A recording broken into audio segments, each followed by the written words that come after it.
supposed to be a sure thing. A sure thing. A sure thing, no questions asked, no strings attached. No guilt involved. A sure thing. My whole life, I never had a sure thing. When you make a romantic comedy, you try to find obstacles, whether they're going to be physical obstacles or emotional obstacles. You find them for the two characters, and they have to overcome these obstacles in order to wind up together. It's hard to admit, but I really was a lot like this character. Rob did an excellent job with it because he's funny, he's very, very smart, and every scene that we did, we tried to root in reality.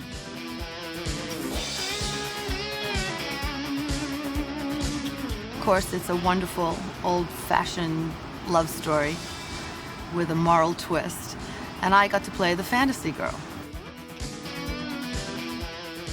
Rob gave me that gift, which was, you want to get some momentum going. It's about the characters, it's about the behavior, everything stems from the characters.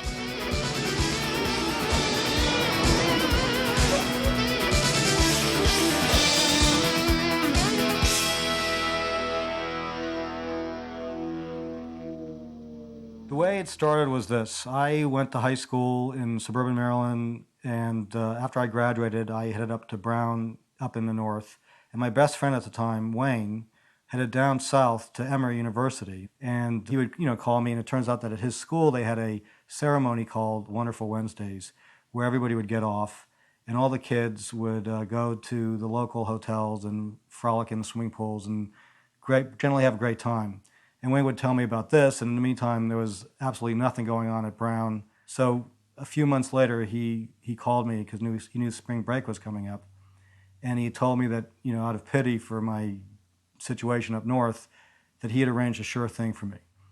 And the real story is actually, I found a ride with on the ride board and actually drove down to Atlanta with a number of kids. That's how the original idea came about. I came out here, moved in with my old college roommate, Steve Bloom, who was at the time going to film school at USC. John was, and a number of people from Brown were responsible for a book called The Preppy Handbook, which was a big to-do back then. It was very funny. We wanted to write something together. He had this idea for the sure thing, and we went around and pitched it. And it was their idea of this particular story coupled with my enthusiasm to try to tell a romantic comedy for young people, a young audience, that ignited this project.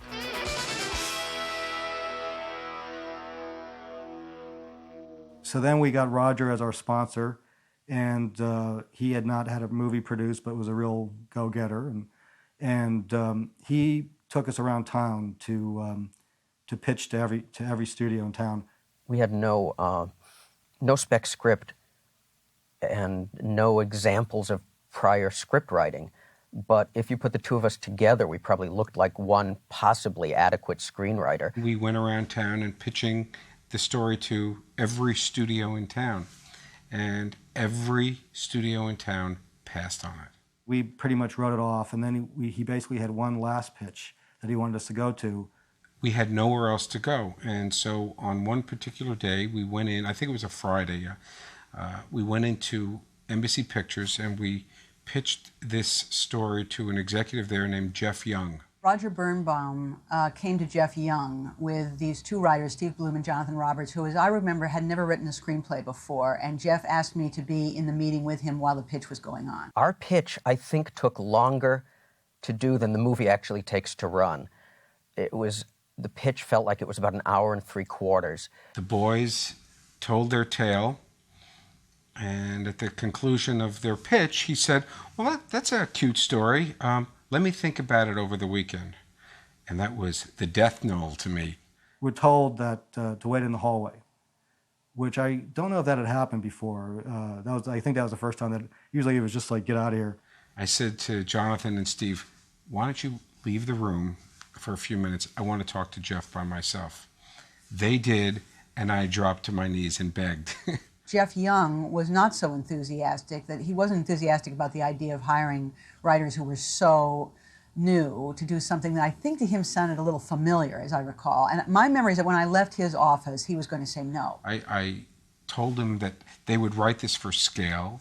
I told them that they'd probably do 10 drafts of it for just give us a chance. That, you know, these big executives probably spent more money at famous restaurants over the weekend than it would take to make this script into a reality. And then later on, he came down and said, well, I said yes. And I said, well, what happened? He said, Roger came back after he left the two writers outside and just pitched me like I've never been pitched before in my life. He showed mercy on me. And he said, okay, we'll develop this. And that's how we got the real go. So when Jeff Young at Embassy said, let's go do this.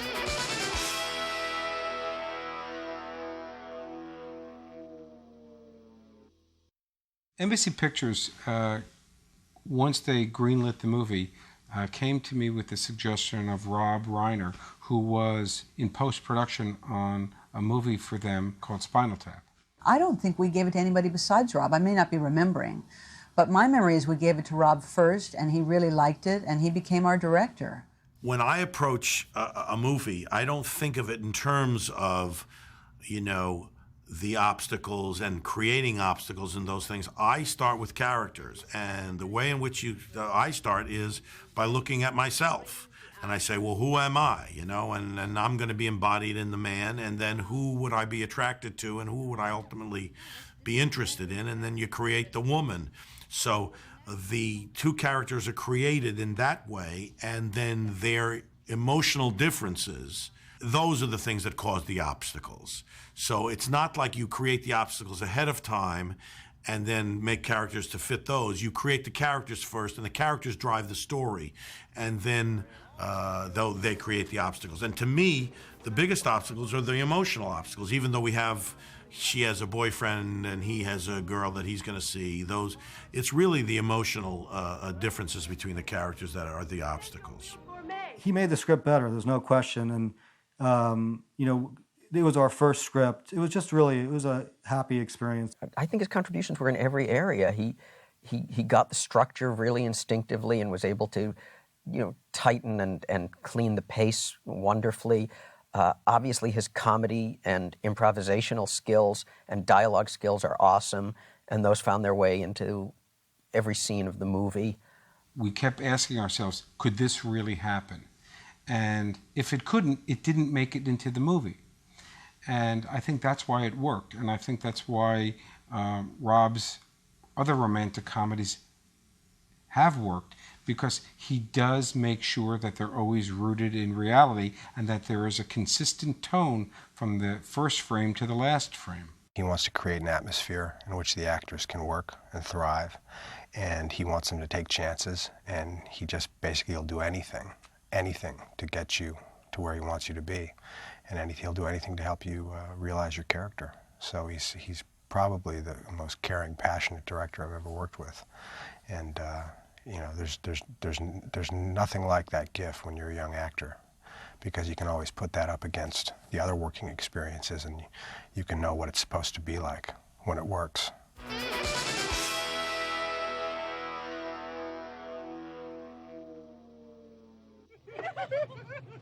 At that time, I was taking a screenwriting course at USC taught by a guy named Jim Boyle, and he was a devotee of a book called The Art of Dramatic Writing by Lajos Egri. And in Lajos Egri was a concept called unity of opposites, which is how do you get people who don't want to be together. At that time, I was really into Preston Sturges and Frank Capra movies, particularly, and really into Robert Riskin, who was like the screenwriter of It Happened One Night. Doesn't change. Well, the two characters couldn't be more different. First of all, you start with one's a man, one's a woman. So right away, you can't have two people more different. But in the case of this guy Gibb, you know, he's freewheeling. He's spontaneous. He's you know, he's like a child. I mean, he's childish in his behavior. He's irresponsible in a way. Rob didn't want to see him because he was underage, and then he happened to be in town. He came in to meet with Rob. He read the scene, and Rob said, "That's it. I have to have the kid." That was the process. I had done 2 or 3 films, small parts, and I was jamming out to LA and sleeping on couches and auditioning. And there was a audition for, the role of Gib Gibson, and I was 17 at the time. And I went in and auditioned with Rob, and he just started laughing and kept calling me back and working with me, and he gave me my first break in the business. I cast John because he reminded me of me, quite frankly. He was funny.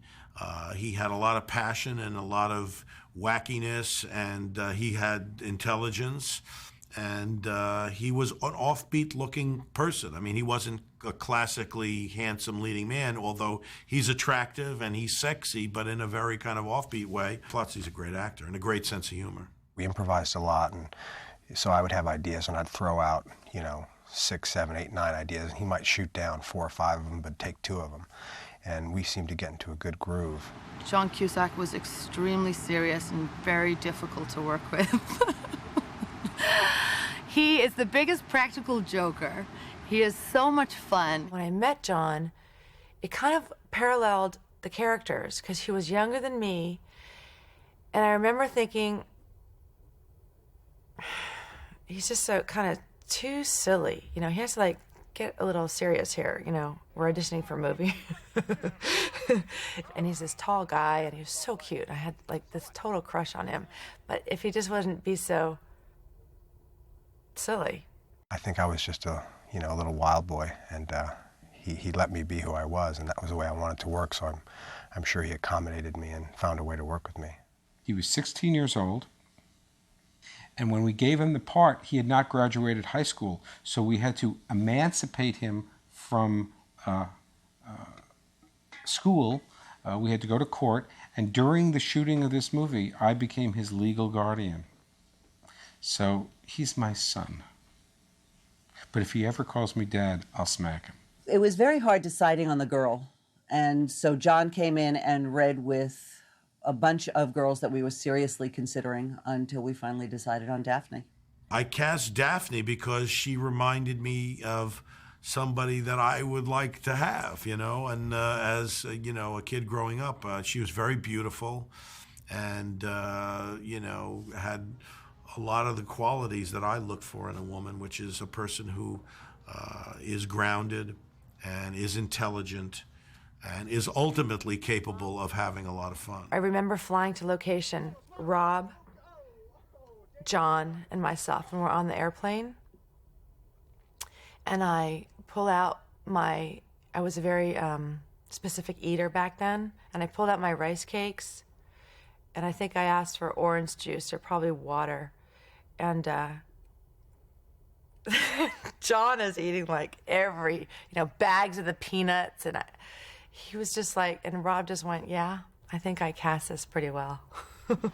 Daphne's character, Allison, reminded me of a friend of mine in high school whose safety zone was having extreme order in her life. And in living like that, you really miss out on the nuances of life. So when you sort of come to terms with that and realize that you can get outside of yourself and what feels safe, it's extremely liberating. Their acting styles are different almost in the ways that their characters are different. I mean, John is a much more improvisational actor. He's much more freewheeling in his style, and she's a much more studied actress and much more rehearsal-oriented.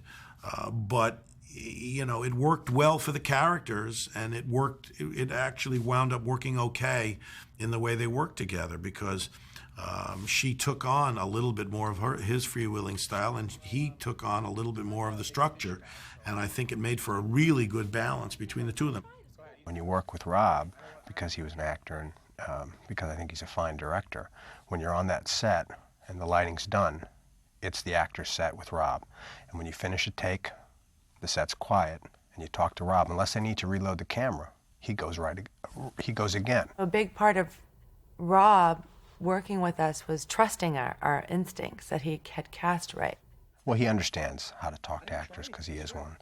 He understands that you can't tell an actor, well, I mean, you can, but you can't tell an actor what end that you want to get to. You have to think of creative ways to fuel the actor so he discovers that end on his own. So he makes the discovery on his own. So you don't just say the result that you want. You have to sort of do anything you can to let them blossom and find that out on their own, and then be there with the camera to capture it. Come on, Giblet. One more time. One more time. We started to look for the sure thing. We needed a beautiful girl. When Nicolette Sheridan walked into the room, I remember Rob and I turning to each other, almost in a comedy take, and saying, "That's her." When I met Rob, he's the type of man that makes you feel completely comfortable and at home. He's like a big, cuddly bear, and he wanted me to read these scenes for him. So immediately he put me at ease, and we read through the scenes. You have to leave for World War I in the morning, or you're going to be killed in battle. No, I could get a little depressed. Okay. Pretend we're lovers, stranded on a lush tropical island. We're lying on soft white sand, and the coconut palms rustle overhead. The shimmering waves lap quietly against the shore. My yielding body is cradled in your strong, capable arms. When I left, I'd gone to another appointment, and I got a phone call from my agent saying that you've got the part. Nicolette's style was a little different, and it was sort of cooler and more of an icon, and ultimately that made a lot of sense for the character. And I realized that I had no name in it. So, you know, you could call me The for short, or Miss Thing if you like. I don't know. It was exciting being the title character.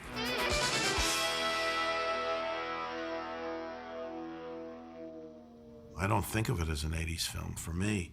You know, to me, I try to make films that have, you know, that are timeless. And I think that,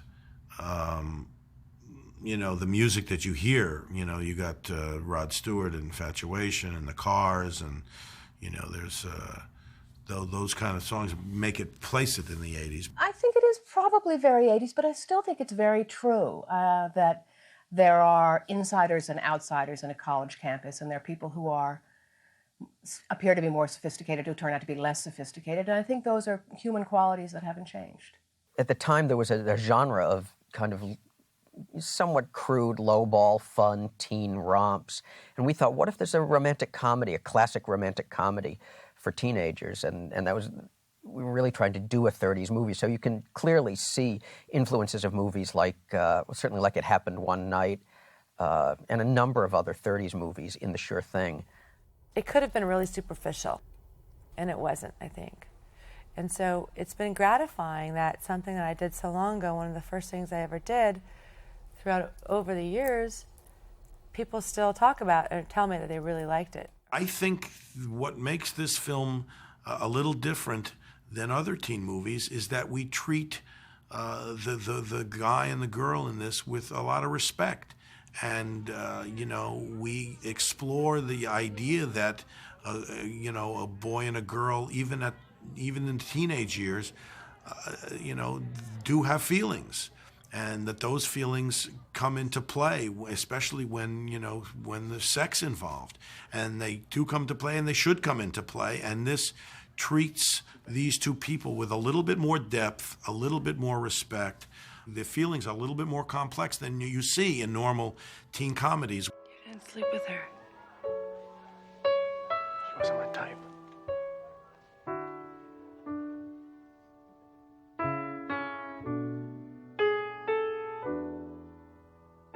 There's not many people that really care about actors and will just do anything to make them blossom. And that's the way Rob works. I mean, you can see him off camera sometimes, and he's just literally mouthing the words. And when you do something well, or if you really hit a take, you know, he just beams and he gets so excited. And you know, all he really wants is people to show up and work really hard, and let him help them be the best they can be. I mean, you can't ask for a better working environment than that. I mean, if you don't like working with Rob, you should get out of the business, because it won't get any better. you know. My dad told me specifically I can only use it in case of an emergency. Well, maybe one will come up. When you develop a romantic comedy or when you develop a dramatic love story, the hardest thing to do is to find a director because there are so few people who think that's enough. And Rob not only thinks it's enough, he thinks it's what it means to make a real movie. So I remember while we were working on The Sure Thing, he was already talking about When Harry Met Sally. He was already thinking about, wouldn't it be interesting to do a movie about two friends, a man and a woman who are friends, and what happens if they fall in love and can they still be friends? It's what he thinks about. You know, it's one of the things that it just interests him. The Sure Thing and When Harry Met Sally and The Story of Us, I think, are all essentially the same movie. I mean, you're taking the same dynamic between the man and the woman, and you're examining it at various stages of development. This Princess Bride is also a romantic comedy of sorts because even though it's a fairy tale and a fantasy, it's still a love story at the core of it, and that's more of a fairy tale. So I don't really explore the male-female question as much in that movie. It's more of a fairy tale, and true love conquers all kind of thing. When the AFI put together their list of the top 100 love stories, Rob Reiner has 3 on that list: Princess Bride, When Harry Met Sally, and American President. That's quite remarkable when you think about it. I think because he approaches them probably all the same, in that he's trying to tell a good story. He's trying to get the best performances he can, and since he's a fine actor and he's been around, he knows, you know, probably the different laws of gravity with, you know, the different forms. You know, comedy's got a certain energy to it, and drama has a different one, and he's, you know, I think he can do it all. It's a film that people genuinely love, genuinely like, and people always come up to me and you know, tell me that, and you can tell that they really do. They're not just saying it. I was talking to a studio executive a couple of weeks ago, and she said at the beginning of the meeting, "Oh, I just want you to know that The Sure Thing is one of my favorite movies." And I said, "That's great." And then she quoted a line, and I said, "Oh my gosh, it's been so long since I've seen it. I just don't remember that line." And then I said, I guess I'll have to see the movie again. Then later in the meeting, she quoted another line, and that line I recognized. And I said, "I think that's a line from Say Anything." And she looked at me and she said, Okay, but I did love The Sure Thing. I think the film was wonderful and everybody loved it. And people still, when they see that on my resume, they say, "Oh yeah, we love that movie." It's a wonderful movie. It's charming. And I use that word very rarely. It's truly charming. The movie came right off the script. I mean, the script was charming, and all the charm was in the movie. I adored the movie. Whenever I see Rob, no matter what the situation is, my first thought when I see him, even though it may not be expressed out loud, is, that's Rob Reiner, the man who made my first movie, and what a great job he did. The thing that makes Rob probably the most unique is his love for actors, which, you know, isn't always an easy thing. If you've met actors, they can be quite disturbing. But he seems to love them no matter what they do. And he's consistently the most caring and creates the greatest atmosphere for them to blossom in. No matter what the story is, whether it's a comedy or a drama, he really makes the set a home in which they can really blossom. And I've seen other fine directors create that atmosphere, but I think Rob was most consistently there. The director really sets the tone for a movie set, and so what can I say? Rob is just the best, and so everybody was having a good time on that show. He's just a great man who deserves all the accolades he can get. You know, he's helped out a lot of people. He helped me out. He gave me my first break, and I never forgot, you know, that atmosphere on the set and how he let me, you know, follow my instincts and express myself, and he didn't try to turn me into someone else. And I didn't know at the time what a gift it was to work with him, but I'm really grateful to him. Something that happened to my father. He witnessed a woman being beaten up on the street, and he wanted to do something to stop that woman from being beaten, and he decided to go over and act crazier than the guy who was doing the beating. I'm talking about a total maniac! And Daphne says, "Well, if it's a boy, I'm going to name it Elliot." And John turns around and says, "Elliot? Elliot is a boy who eats paste. No, you have to name him Nick." Nick's a real name. Nick's your buddy. Nick's the kind of guy you can trust, kind of guy you can drink a beer with, kind of guy who doesn't mind if you puke in his car. Nick. He goes to a bar, and he sits down at the bar, and the bartender asks him for some ID. Okay, Dr. Levinson, what'll be? Double bourbon and a beer chase. The tape pops off, the tube top comes down, everything was just like, oh my God, we have to reshoot. Come to mama, boys! Oh, dang!